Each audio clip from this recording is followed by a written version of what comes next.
जब हजरत नूह अल्लाह के हुक्म से कश्ती बना रहे थे, हर रोज एक बूढ़ी मोमिना औरत अपनी छोटी सी घटरी उठाए उनके पास आती। वो कहती, ए अल्लाह के नबी, कश्ती कब रवाना होगी? हजरत नूह मुस्कुराकर फरमाते, अभी देर है, वक्त आने दो। वो औरत वहां बैठी रहती, पूरा दिन इंतजार करती, फिर शाम होते ही घर वापस चली जाती। यह सिलसिला कई दिनों तक चलता रहा। एक दिन हजरत नूह ने उस बूढ़ी औरत से फरमाया, ए बूढ़ी अम्मा, जब जाने का वक्त आएगा तो तुझे बता दिया जाएगा। वो सर झुकाकर चल दी, मगर दिल में यकीन था कि जब कश्ती चलेगी नबी जरूर बुलाएंगे। वक्त गुजरता गया, फिर अल्लाह का अजाब आ गया। जमीन पर तूफान बरपा हो गया, पानी हर तरफ फैल गया और हजरत नूह की कश्ती रवाना हो गई। लेकिन हजरत नूह उस औरत को बुलाना भूल गए। जाहिरी तौर पर ऐसा ही हुआ। तूफान थम गया, समंदर की लहरें रुक गईं।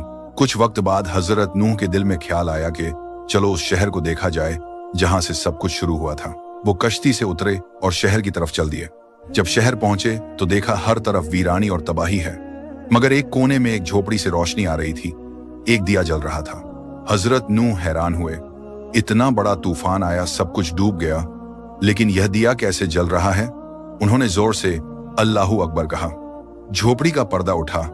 वही बूढ़ी औरत घटरी उठाए बाहर आई और मासूमियत से बोली, या नबी अल्लाह, क्या कश्ती अब तैयार है? चलें? हजरत नूह की आंखें हैरत से फैल गईं। उन्होंने पूछा, ऐ बूढ़ी अम्मा, तुझे कुछ भी पता नहीं चला? औरत ने सादा दिली से जवाब दिया, क्या नहीं पता चला या नबी अल्लाह? हजरत नूह बोले, इतना बड़ा तूफान आया, दुनिया डूब गई, बारिशें बरसीं, लोगों पर अजाब आया और तुझे कुछ खबर नहीं? वो औरत मुस्कुराकर बोली, या नबी अल्लाह, एक दिन बादल थोड़े गरजे थे और हल्की सी फुहार पड़ी थी, बस। हजरत नूह ने आसमान की तरफ देखकर फरमाया, ए मेरे रब, यह क्या मौजिजा है? तब अल्लाह ताला ने उन पर वही नाजिल फरमाई, ए मेरे प्यारे नबी, इस औरत के दिल में तुम्हारी मोहब्बत थी और तुमने इससे वादा किया था कि जब कश्ती रवाना होगी तुम इसे ले चलोगे।